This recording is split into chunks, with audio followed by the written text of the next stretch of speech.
శభాష్ పవన్ కళ్యాణ్! నిజంగా నువ్వు తీసుకున్న వ్యూహం ఎంత పెద్ద సక్సెస్ అయిందంటే ఆంధ్రప్రదేశ్ రాష్ట్రంలో నువ్వు వేసిన అడుగు అది దేశం మొత్తం మీద నేషనల్ ఛానల్స్లో ఒక ఉదాహరణగా ఒక ఎగ్జాంపుల్గా చెప్తున్నారంటే ఆహా! ఎంత గొప్ప విషయం అండి అది.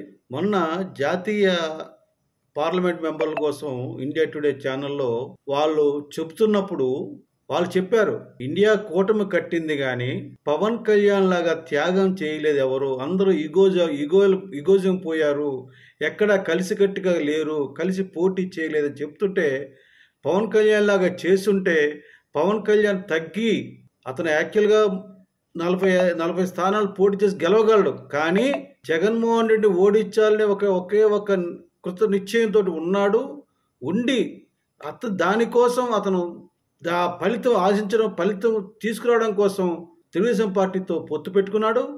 ఆల్రెడీ ఎన్డీఏలో ఉన్న భారతీయ జనతా పార్టీని కూడా ఆ పొత్తుకు ఒప్పించాడు. అది దానికోసం 40 స్థానాల వ్యక్తి 25 స్థానాలకు వచ్చి 25 నుంచి 21కి వచ్చి, అంటే నా యొక్క విజయం కాదు కావాల్సింది, ప్రజలు గెలవాలి. ఇటువంటి రాక్షసుని ఇంటికి సాగనంపాలంటే మనం తగ్గాలి అని నిరూపించాడు.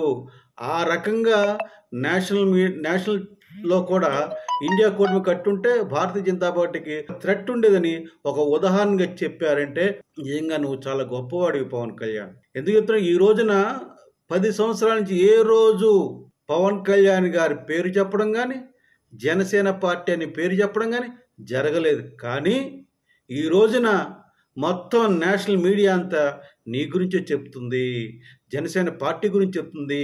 నీ మీటింగ్లకు జనం యువత ఎలా వస్తున్నారు, యువత ఏమి ఆశించకుండా నిన్ను నమ్మి నిన్ను ఎలా ఫాలో అవుతున్నారు. విపరీతమైన జనం, ఆ ర్యాలీలు, ఆ ఊరేగింపులు చూసి రాజ్దీప్ సర్దార్కి కూడా ఆ ఇండియా టుడే ఆయన కూడా ఆశ్చర్యపోయాడు.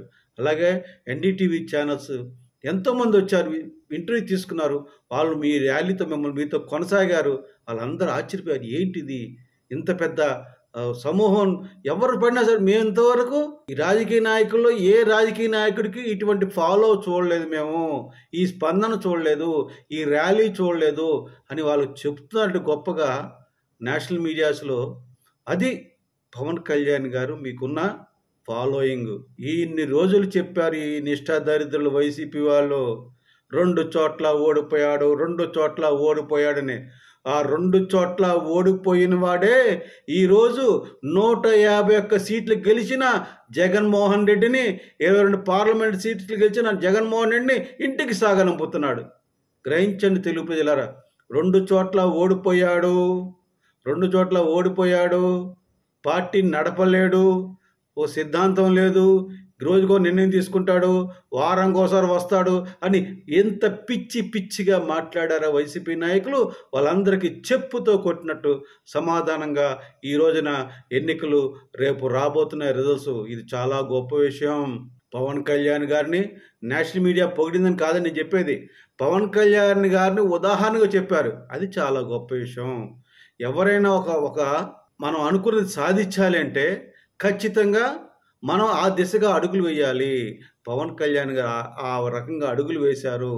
అందులో ఆంధ్రప్రదేశ్ ప్రజలు బాగుండాలి, ఈ రాక్షసులు ఉండగా ప్రజలు బాగుపడరు, ఉద్యోగాలు రావు, వాళ్ళకి భవిష్యత్తుకు బాటలు పడవు, భద్రత లేదు, ఆడపిల్లలు మాయమవుతున్నారు, వాళ్ళు సురక్షితంగా ఉండాలంటే ఖచ్చితంగా ఈ జగన్మోహన్ ఇంటికి సాగనంపాలని ఒకే ఒక్క ఆలోచనతోటి ఎప్పుడో 2022లో మార్చి 14 తారీఖున నేను ప్రతిపక్ష ఓటు చీలనివ్వనని దానికి కట్టుబడి ప్రజలకు ఒక సందేశం ఇచ్చి ప్రజల్లో ప్రతిపక్ష ఓటు చీలకుండా చేసేట్లు చేయడం కోసం ఆయన పవన్ కళ్యాణ్ గారు జైలుకి వెళ్ళి చంద్రబాబు నాయుడు గారిని కలిసి ఎవరూ ఊహించలేదు, ఎంతోమంది ఎవరు ఊహించుకోలేదు. పవన్ కళ్యాణ్ గారు మాత్రం ఖచ్చితంగా తెలుగుదేశం పార్టీతో నేను కలిసి వెళ్తున్నానని ప్రకటించగానే ఈ యొక్క వైసీపీ పార్టీల గుండెలు రాయి పడిపోయింది, గుండె ఆగిపోయింది ఒక్కొక్కడికి. కానీ చాలామంది పవన్ కళ్యాణ్ గారిని ఫాలో అవుతున్న చాలామంది ఏంటి పవన్ కళ్యాణ్ తొందరపడి నిర్ణయం తీసుకున్నారు, చచ్చిపోయిన తెలుగుదేశం పార్టీని ఎందుకు లేపుతున్నారు అని అన్నారు. కానీ అది నిజంగా మీకు జరిగిపోయి ఉండొచ్చు, తెలుగుదేశం పార్టీ పాపం అడుగున ఉండొచ్చు. కానీ తెలుగుదేశం పార్టీకి ఒక క్యాడర్ ఉంది, అది గుర్తించాలి. మనం ఇండివిజువల్గా పోటీ చేస్తే ఒక 40 స్థానాలు గెలుస్తామని జనసేన పార్టీ అధినేత పవన్ కళ్యాణ్ గారికి తెలుసు. ఒక 40 స్థానాలు ఖచ్చితంగా గెలుస్తానని తెలుసు ఆయనకి. ఆయనకు ఒక 28% ఓట్ బ్యాంక్ ఉందని తెలుసు. ఈస్ట్ గోదావరి, వెస్ట్ గోదావరిలో ఓవరాల్గా ఒక 20% ఓట్ బ్యాంక్ ఉందని తెలుసు. కానీ నేను పోటీ చేసిన జగన్మోహన్ రెడ్డి గెలుస్తాడు కనుక నేను ఒంటరిగా పోటీ చేయకూడదు, తెలుగుదేశం పార్టీ కలిసి వెళ్ళాలని ఎంతోమంది అభిమానించే వాళ్ళ వ్యక్తులంతా పవన్ కళ్యాణ్ గారు తిట్టడం మొదలుపెట్టారు. ఏ రోజైతే పవన్ కళ్యాణ్ గారు జైలుకి వెళ్ళి నేను తెలుగుదేశం పార్టీతో కలిసి వెళ్తున్నాగానే అందరూ ఆఖరికి జారిరామ జోగి కావచ్చు, ముద్రగడ పద్మనాభం కావచ్చు, ఎంతోమంది ఈవెన్ పవన్ కళ్యాణ్ ఫాలో చాలామంది అభిమానులు కూడా ఏంటి ఇట్లా చేశారు పవన్ కళ్యాణ్ గారు, ఏంటి ఆయన దిగజారి మాట్లాడుతా అంటే ఒక రాజకీయ నాయకుడిలాగా మాట్లాడట్లేదు, ఒక పద్ధతి లేదో, ఒక స్టెబన్గా నేను ముఖ్యమంత్రి అవ్వాలని లేకపోతే ఎట్లా, వెళ్ళకపోతే ఎట్లా, ఇలా ఒక రకం కాదండి. తనను ప్రేమించే అభిమానులే రకరకాలుగా ఫోన్లు మాట్లాడారు. నాకైతే చాలా ఫోన్లు వచ్చినాయండి పాపం. ఎందుకంటే జన సైనికులు, సార్ ఏంటి సార్ మన పవన్ కళ్యాణ్ గారు ఇట్లా చేశారంటే నేను ఒకటే చెప్పా, బాబు మీరు అధైర్యపడవద్దు, పవన్ కళ్యాణ్ గారు వేసే ఒక్కొక్క అడుగు పెను తుఫాన్లాగా ముందుకు దూసుకెళ్ళిపోతారు. ఆయన అడుగు ఖచ్చితంగా మనకి మంచి జరుగుతుంది. ఆయన వ్యూహాలని ఆయన ఫస్ట్ నుంచి చెప్తున్నారు, ఆయనకి వ్యూహాలను ఆయనకు వదిలేమన్నారు, ఆయన వ్యూహాలను ఆయనకు వదిలేద్దాం. మనం మాత్రం ఎటువంటి పరిస్థితుల్లో కూడా వెనకడికి వెయ్యొద్దు. మనం గెలుస్తున్నాము, గెలిచి తీరుతాము. కానీ ఒక్కటి మాత్రం గ్రహించండి, మీరు పవన్ కళ్యాణ్ గారు నమ్మండి, ఆయన్ని తప్పుగా అర్థం చేసుకోకండి. అంతమందికి ఫోన్ చేసి ఎవరు మాట్లాడినా దగ్గర ఒక 1000 మంది దాకా చేశారు అభిమానులు, అందరికీ నచ్చ చెప్పాను. అది ఏ రోజు ఏమైంది, అది ఆ రోజు ట్రావెల్ అవుతూ ఆ రోజు నేను అట్లాగే ఉన్నాను ఈ రోజు దాకా. కానీ చాలామంది ఎవరైతే నాకు ఫోన్ చేశారో నేను వాళ్ళు కన్విన్స్ చేశాను, వాళ్ళందరూ కూడా మారిపోయారు. ఎన్నికలకు ఒక 4 రోజులు ఉందనగా ఖచ్చితంగా పవన్ కళ్యాణ్ గారు బాటే నడిచారు.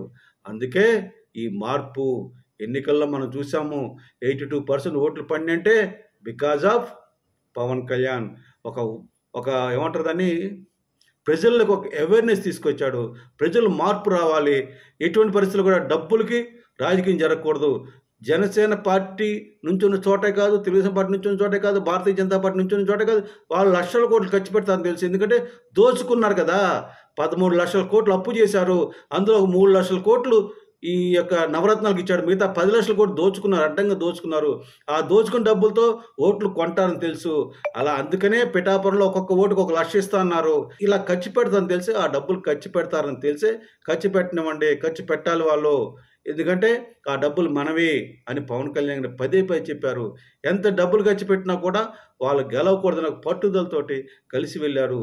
ఆ రకంగా ఈ ముద్రగడ పద్మనాభం ఎన్ని డ్రామాలు ఆడినా, హరిరామ జోగయ్య ఆయన పెద్దవాడు, కొంచెం చాదస్తం ఎక్కువ, చెప్తే అర్థం కాదు ఆయనకి, ఆయన బాట ఆయన చెప్తుంటాడు. కానీ బట్ ఆయనలో మాత్రం పవన్ కళ్యాణ్ మీద అభిమానం ఉన్న మాట వాస్తవం. ఈ ముద్రగడ పద్మనాభం అయితే పెద్ద దొంగ, వాడంత దొంగ ఈ కాపు జాతికే ఒక కలంకం లేని వ్యక్తి. వాడి మరి ఏమంటే పాపి చిరాయం అంటారు, ఆ పాపికి మరి రాదు చిరాయు.